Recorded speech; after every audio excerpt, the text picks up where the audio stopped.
আপনারা সবাই ভালো আছেন এই আশা করে বক্তব্যটা শুরু করি। গলা ভেঙে গেছে, আপনাদের কাছে আসবো এই আশা প্রথম দিন থেকে আছে এবং আপনাদের সকলের মধ্যে অভ্যুত্থানের নানান গল্প ছড়িয়ে ছিটিয়ে আছে। আমরা সারা বাংলাদেশ ঘুরে ঘুরে সেগুলোকে সংগ্রহ করতেছি। এই নাটোর কোনো স্বাভাবিক এলাকা না। এই নাটোর বাংলাদেশকে সার্ভিস দিয়ে আসতেছে সেই ব্রিটিশ আমল থেকে। এই নাটোর ব্রিটিশ আমল থেকে আমাদেরকে দেখিয়ে আসছে কিভাবে সংগ্রাম করে বেঁচে থাকতে হয়। এই নাটোরে রানী ভবানীর নাম আমাদের মনে আছে। এই নাটোর থেকে ব্রিটিশ বিরোধী আন্দোলনের সূচনা হয়েছিল। আমাদেরকে ভুলাইয়া দেবার চেষ্টা করে লাভ নাই, আমাদেরকে আপোষ করতে ডাকার চেষ্টা করে লাভ নাই। আপনারা সকলে প্রতিজ্ঞাবদ্ধ, সাথে আমরাও। প্রিয় নাটোরবাসী, আপনারা এই অভ্যুত্থানের সময় যে ত্যাগ এবং বিসর্জন দেখিয়েছেন সেটা আমাদের পাথেয় হয়ে থাকবে, কারণ আমরা কখনো ভুলে যাই না।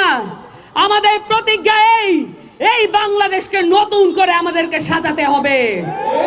যে অঞ্চলে রানী ভবানীর মতো চরিত্র আছে সেখানে নারীরা কখনো পিছিয়ে থাকতে পারে না। বাংলাদেশের এই 24-এর গণ অভ্যুত্থানে বাংলাদেশের নারীরা যদি নেমে না আসতো এই অভ্যুত্থান সফল হতো না। আপনারা সকলে এটা মনে রাখবেন। বাংলাদেশের নারীদের ত্যাগ, বাংলাদেশের নারীদের তিতিক্ষা, বাংলাদেশের নারীদের বিসর্জন, এর সবকিছু বাংলাদেশকে পরিবর্তন করবে।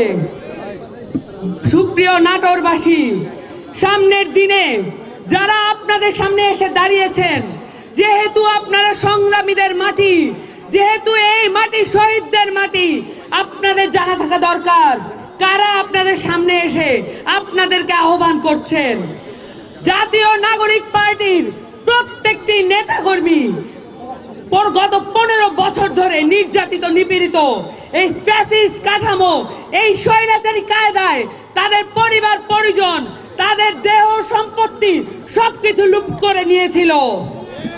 আমরা কখনোই মাঠ ছেড়ে চলে যাই নাই। আমরা কখনো আওয়ামী লীগ, ছাত্রলীগের সাথে কখনো আপোষ করি নাই। আপনারা মনে রাখবেন, আপনাদের সামনে যারা আছে প্রত্যেকে ত্যাগী নেতা, সংগ্রামী নেতা, এবং আপনাদের সামনে যারা সাহস নিয়ে দাঁড়িয়ে আছেন আগ্রাসন বিরোধী নেতা এবং তারা ফ্যাসিস্ট স্বৈরাচার বিরোধী নেতা।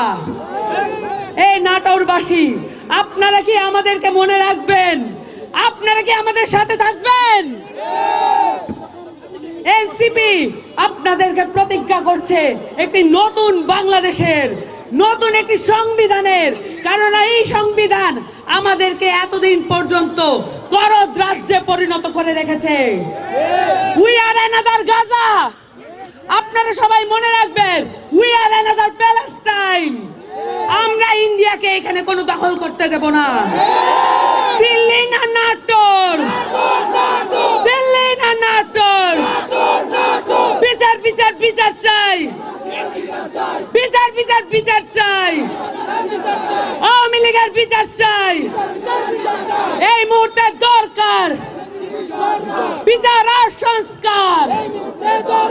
আপনারা আরো মনে রাখবেন, আর কখনোই আপনারা চোখ বুঝে কোন চাঁদাবাজি, সন্ত্রাস, দখলদারিত্ব মেনে নেবেন না, কারণ আপনাদের কাছে এই শহীদের পরিবার আমানত রেখেছে এই দেশটাকে। এই আমানত আপনারা খিয়ানত করতে পারেন না। আপনারা সকলে প্রতিজ্ঞাবদ্ধ, সাথে আমরাও। আমরা কখনো আপোষ করতে পারবো না, কারণ আমরা অভ্যুত্থানের শক্তি এবং আপনাদের বিপ্লবটা এখনো বাকি আছে। আপনাদের সকলকে আমাদের সাথে থাকার অনুরোধ জানাচ্ছি এবং আপনাদের প্রতি শ্রদ্ধা ও সম্মান রাখছি।